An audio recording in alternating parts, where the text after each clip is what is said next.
Nantes, capitale des Pays de la Loire. C'est là, à moins de 100 km des futurs champs d'éoliennes offshore des îles-Dieu et de Noirmoutier, que le groupement, emmené par GDF Suez avec Areva, organisait une nouvelle rencontre avec les PME-PMI régionales. Une démarche originale, bien accueillie par les représentants des entreprises. C'est une démarche un peu innovante parce que les constructeurs viennent à la recherche de fournisseurs, alors qu'habituellement c'est plutôt nous en tant que fournisseurs qui allons vers la recherche d'informations et la recherche de prospects. Donc là c'est une démarche un peu inversée. Il faut dire que les enjeux du secteur des énergies marines renouvelables sont de taille. Alors l'objectif c'est quoi ?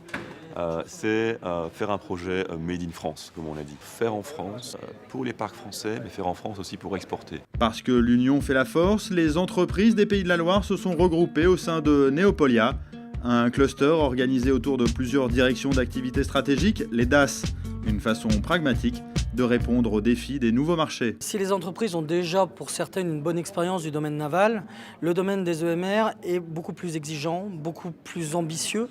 Il va y avoir des contraintes supplémentaires sur des pièces de très très grande dimension.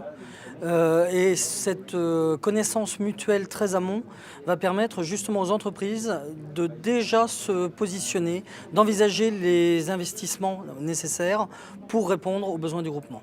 Avec plus de 2 milliards d'investissements prévus, les projets de l'éolien offshore en France réclament d'inventer de nouvelles formes d'organisation, avec un maître mot, la coopération des différents acteurs. C'est une approche effectivement qu'on ne voit pas dans toutes les industries, mais nous on est vraiment convaincus que pour réussir l'éolien offshore, il faut une démarche coopérative en amont. Les enjeux industriels de cette filière sont colossaux.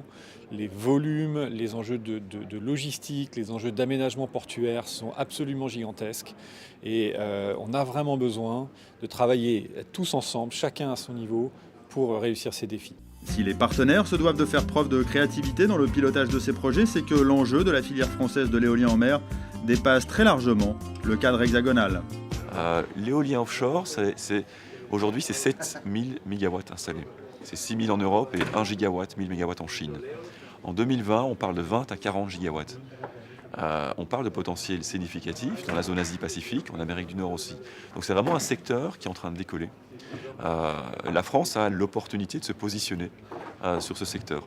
Et la filière qu'on veut lancer avec Areva, c'est une opportunité réelle d'une nouvelle filière française pour se positionner sur ces marchés de l'export. Sans aller jusqu'au bout du monde, le sud de l'Angleterre offre des opportunités gigantesques de développement, 10 fois supérieures aux objectifs français assignés à l'éolien en mer. Pour arriver à toucher ce rêve, il faut franchir les étapes de la qualification, de la référence, pour pouvoir être crédible quand on propose des composants français sur une technologie éprouvée. Quelle que soit la décision de la CRE, le groupement, lui, a fait le choix de s'engager résolument dans la constitution d'un savoir-faire français de l'éolien en mer.